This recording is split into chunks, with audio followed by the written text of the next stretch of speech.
I had used Ecstasy before, but only in a smaller group setting without loud music and intricate lighting effects.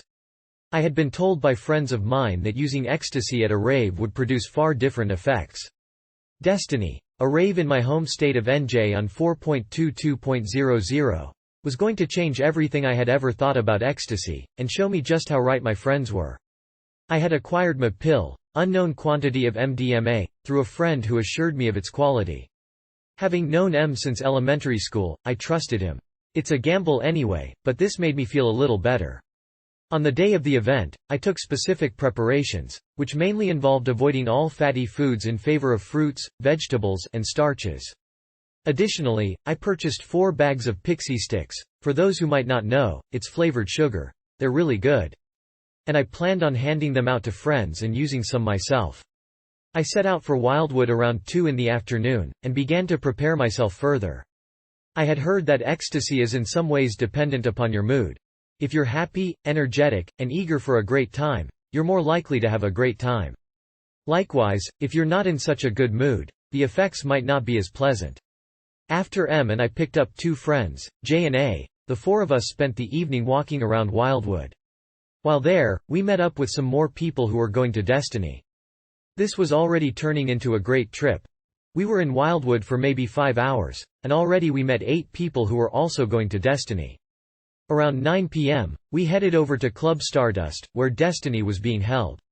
My friends and I paid and entered, and we started to walk around to see what the place was like. The DJ had his own elevated stage in the front.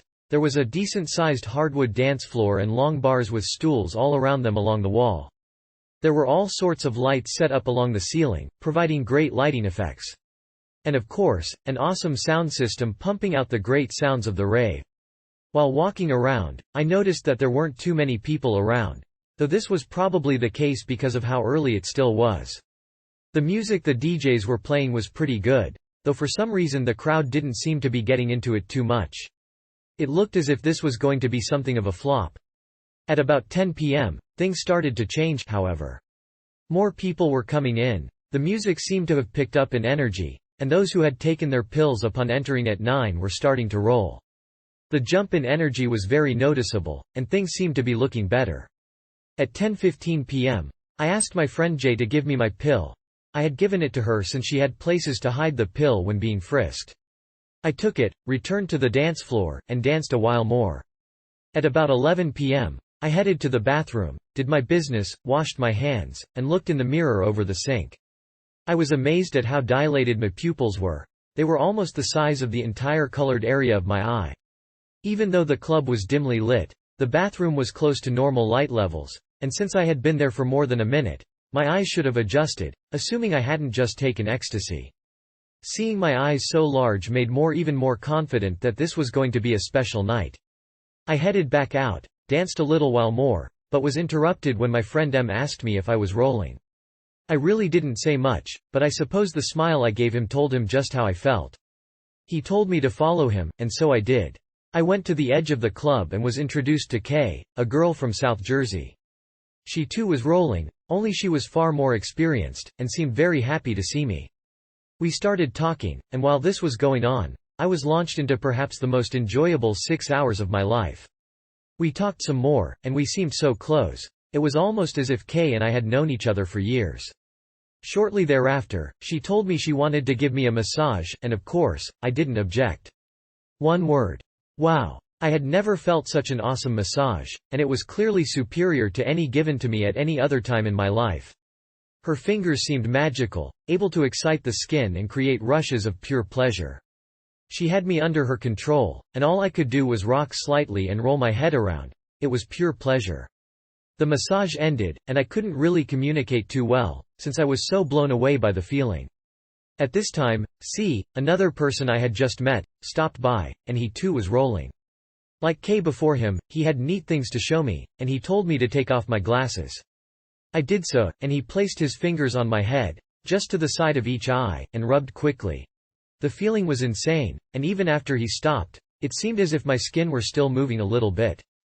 Tired of sitting around, I excused myself and danced a little more, remembering of course to drink plenty of fluids. I returned some time later, which ended up only being about 20 minutes, but for me, it seemed like so much more.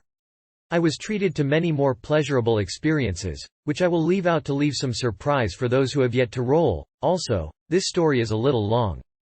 After the party ended at 3 a.m., I had already begun to come down, but I was left feeling happy and energized.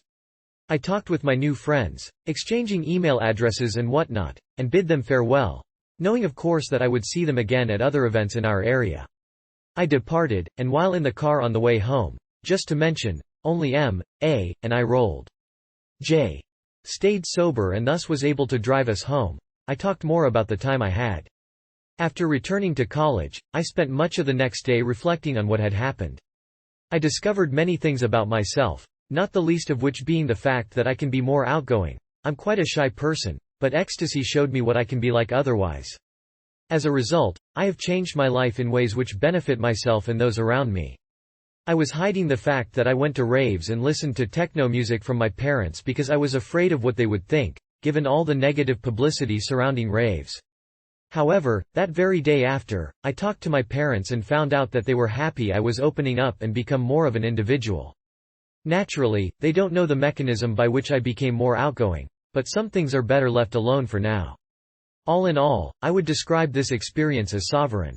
Nothing I have ever done could match this, and I'm hoping for many more enjoyable experiences in the future. Ecstasy is a special drug with special effects, and is something that should not be overused. Don't use it every time you go to a party, but only on special occasions.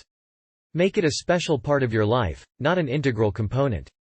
Only then, I believe, is a person truly able to appreciate the beauty, the intricacies, and the complexity of ecstasy.